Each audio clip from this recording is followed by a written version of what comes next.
வெற்றி கழக கூட்டத்தில் இளைஞர்களையே மிஞ்சும் அளவிற்கு நடனமாடி அனைவரது கவனத்தையும் ஈர்த்த தாத்தா. தலைவர் விஜயின் தமிழக வெற்றி கழகத்திற்கு நாளுக்கு நாள் மக்கள் செல்வாக்கு அதிகரித்துக் கொண்டே இருக்கிறது.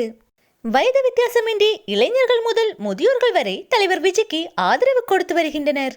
இருப்பினும் விஜய்க்கு இருப்பது வெறும் இளைஞர்கள் கூட்டம் மட்டும்தான். அதை வைத்துக் கொண்டு அவரால் அரசியலில் எந்த ஒரு மாற்றத்தையும் நிகழ்த்திவிட முடியாது என பலரும் விமர்சனங்கள் செய்து வருகின்றனர். அவ்வாறு விமர்சிப்பவர்களுக்கு பதிலடி கொடுக்கும் வகையில் கோவையில் ஒரு நிகழ்வு அரங்கேறியுள்ளது. கோவை தமிழக வெற்றி கழக பொதுக்கூட்டத்தில் முதியவர் செய்த ஒரு செயல்தான் தற்போது பலரையும் பேச வைத்துள்ளது. கோவை தெற்கு மாவட்ட தமிழக வெற்றி கழக மாபெரும் பொதுக்கூட்டமானது நேற்றைய தினம் நடைபெற்றது. இந்த பொதுக்கூட்டத்தில் ஆதவ் அர்ஜுனா, ஆனந்த், ராஜ்மோகன் உள்ளிட்டோர் கலந்து கொண்டனர். இந்த கூட்டத்திற்கு வந்திருந்த முதியவர் ஒருவர் தான் தற்போது அனைவரது கவனத்தையும் ஈர்த்துள்ளார். பொதுக்கூட்டத்தில் உங்க விஜய் பாடல் ஒலிக்கவே அது கேட்டு உற்சாக மிகுதியால் முதியவர் ஒருவர் தமிழக வெற்றி கழக துண்டை சுழற்றியபடி நடனமாடுகிறார்.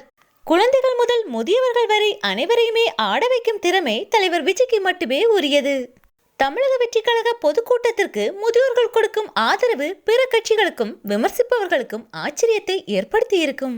தமிழக மக்களின் பேராதரவோடு தலைவர் விஜய் அவர்கள் 2026 முதலமைச்சராவது உறுதி.